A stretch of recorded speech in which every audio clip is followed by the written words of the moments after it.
Pemirsa, Lembaga Perlindungan Saksi dan Korban menyebut istri Verdi Sambo, Putri Chandrawati, tidak membutuhkan perlindungan. LPSK menilai Putri tidak kooperatif selama menjalani asesmen dan juga investigasi.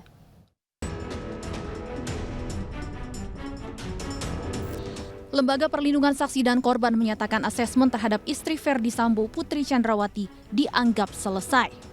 Hal itu lantaran yang bersangkutan tidak dapat memberi keterangan meskipun LPSK sudah melakukan upaya jemput bola dengan mendatangi kediamannya. Kesimpulan sementara atas hasil asesmen, LPSK menyebut Putri Chandrawati tidak membutuhkan perlindungan. Tetapi karena beliau kurang proaktif atau kurang antusias ya untuk bisa memberikan keterangan ke LPSK, ya kami menilai barangkali sebenarnya Bu Putri ini tidak memerlukan perlindungan apapun dari LPSK. Jadi kami juga tidak tahu apa maksudnya mengirimkan permohonan ke LPSK ini.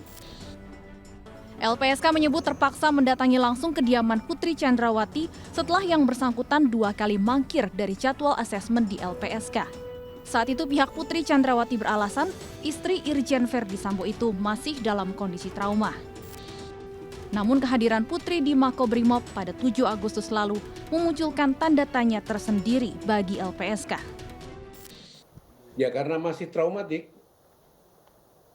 Cuman yang saya heran kok saya dengar ke Barreskrim beliau bisa hadir. Ya karena kami dikejar waktu, Mbak.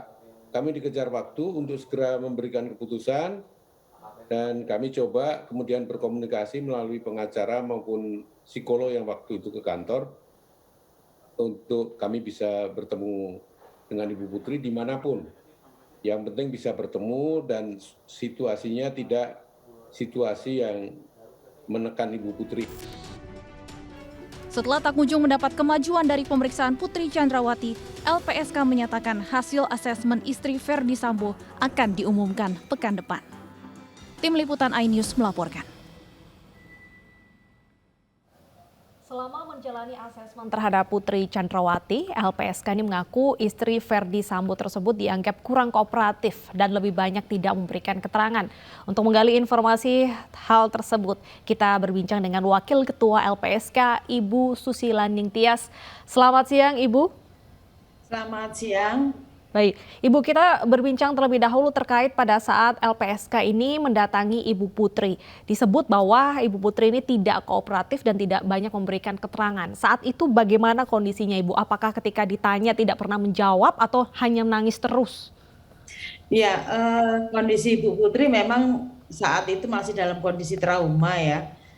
Kebetulan kami kan beberapa kali, 2 kali ya bertemu dengan beliau. Yang pertama tanggal 16 Juli, itu posisinya beliau memang kondisinya masih trauma berat gitu ya, jadi masih belum bisa dimintai keterangan karena beliau banyak menangis. Yang kemudian kita undang beliau juga nggak bisa karena situasinya masih dalam kondisi yang sama. Yang ketiga itu yang kemarin hari Selasa kami mendatangi rumah beliau karena memang LPSK dalam melakukan asesmen tidak kaku ya, karena kan di awal disampaikan beliau ini adalah korban pelecehan seksual, sehingga kami juga berusaha memperlakukan beliau selayaknya para korban yang mengajukan kepada LPSK untuk diberikan perlindungan, sehingga kami juga mengupayakan supaya pemeriksaannya dilakukan di rumah beliau. Dan memang beliau kemarin kondisinya masih sama, tapi jauh lebih bagus ya daripada yang tanggal 16 itu. Jadi masih dalam kondisi trauma, dan kami juga tim LPSK pada saat kemarin itu hari Selasa, tidak hanya LPSK tapi juga ada tim psikolog dan psikiater. Seperti itu, Mbak. Jadi memang beliau masih banyak menangis, beberapa kali menangis dan banyak menundukkan kepala dan belum memberikan keterangan apapun. Jadi memang masih dalam kondisi trauma dan mungkin belum siap untuk memberikan keterangan apapun. Bahkan ketika diberikan pertanyaan satu pun tidak ada yang dijawab begitu, Bu? Ya, jadi mungkin ya kita kemarin ada pertanyaan kondisinya bagaimana, sehat, itu masih bisa menjawab. Tapi ketika beliau ditanya lebih jauh, beliau juga belum bisa memberikan jawaban yang lebih pasti ya, karena Ya saya tidak tahu bagaimana kondisi dan apa yang dialami beliau. Kita juga menanyakan bagaimana apa yang diinginkan beliau, juga beliau masih belum bisa menjawab. Kemudian kami juga tim psikolog dan psikiater juga menyodorkan ini ya, misalnya supaya untuk menuliskan saja misalnya kalau Ibu Putri itu tidak bisa berbicara gitu ya, tapi juga tidak bisa, sehingga ya memang menurut kami belum bisa memberikan keterangan apapun, dan kami juga belum mendapatkan informasi apapun dari Bu Putri, seperti itu Mbak. Baik, kalau dari pihak LPSK sendiri hingga akhirnya mungkin membantu saksi atau korban dalam sebuah kasus, apa saja memang Bu yang perlu dibutuhkan oleh LPSK Ibu Susi? Iya, kalau ini ya syarat untuk seseorang bisa dilindungi ya, ahli, korban, saksi bisa dilindungi oleh LPSK itu adalah pertama, yang bersangkutan ini memiliki informasi penting untuk mengungkap kejahatan yang diketahuinya. Nah, ini yang sebetulnya selain kondisi psikologisnya, kami juga ini ya berharap Bu Putri juga menyampaikan informasi penting yang diketahui Bu Putri untuk mengungkap kejahatan ini gitu. Yang kedua, jika memang ada ancaman, nah itu yang kami perlu tahu juga ancamannya dari siapa, bagaimana, dan dalam bentuk apa. Terus misalnya kalau sudah ada kejadian ancaman kapan, seperti itu. Ini kan yang kami butuhkan juga informasi dari beliau. Terus kemudian yang bersangkutan misalnya kalau korban ya kan dalam kondisi mungkin mengalami penderitaan fisik atau psikis ya. Nah, itu kami juga membutuhkan waktu untuk melakukan asesmen, karena upaya pemulihan yang dilakukan oleh PSK kepada para korban kejahatan itu berdasarkan dari asesmen yang dilakukan oleh ahlinya. Kalau fisik misalnya medis itu adalah dokter, dan kalau psikologis adalah psikolog atau psikiater. Nah, terus kemudian juga ini ya terkait dengan track record. Nah, apakah kita juga kemudian mengecek apa track record calon terlindung atau pemohon perlindungan ini seperti apa? Apakah dia juga melakukan kejahatan yang lain, terlibat dalam kasus yang lain, atau bagaimana? Ini semua kita lakukan supaya yang kami lindungi itu memang benar-benar yang membutuhkan, dan memang kita tidak salah memberikan perlindungan kepada saksi atau korban. Jangan-jangan takutnya gini. Baik. Kita kandung-kandung memberikan perlindungan, ternyata yang bersangkutan adalah tersangka atau terdakwa dalam kasus ini atau kasus yang lain, seperti itu. Oke, dari kasus Ibu Putri sendiri ini bagaimana dengan track record-nya? Apakah memang dari Ibu Putri ini ada indikasi terlibat atau justru memang murni korban sejauh LPSK ini melihat perkembangan kasus ini? Ya, kita masih belum tahu Mbak, karena kami kan tidak mungkin mendahului penyidik yang menyampaikan apakah Bu Putri adalah saksi atau korban. Tetapi kalau pengamatan saya pribadi, sejauh ini Bu Putri berpotensi sekali untuk menjadi saksi dalam kasus ini gitu ya. Terlepas nanti apakah yang bersangkutan ini Bu Putri adalah bisa terlibat sebagai pelaku, itu temuan dari penyidikan yang kami sampai sejauh ini kan sampai belum bisa masuk ke ranah substansi, dan itu bukan kewenangan kami, jadi itu murni kewenangan penyidik. Nah, apakah menjadi korban ini juga perlu didalami juga oleh penyidiknya. Itu sekali lagi kami juga masih membutuhkan informasi penting tersebut mengenai status hukum Ibu Putri terhadap dua kasus ini dari penyidik. Tapi kalau ramban saya pribadi, memang analisis saya pribadi berpotensi sekali sebagai saksi dalam kasus ini.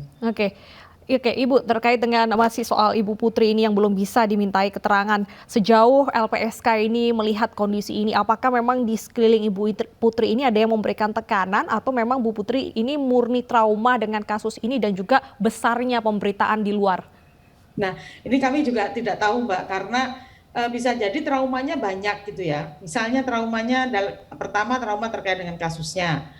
Yang kedua bisa jadi karena trauma soal pemberitaan atau gosip-gosip itu kan banyak sekali beredar gitu ya. Mungkin beliau sempat membaca dan itu membuat trauma, atau trauma yang lain yang misalnya ada ancaman, itu yang kami masih belum bisa, karena belum bisa mendalami Bu Putri, karena Bu Putri belum memberikan informasi apapun dan keterangan apapun kepada LPSK terkait dengan hal tersebut.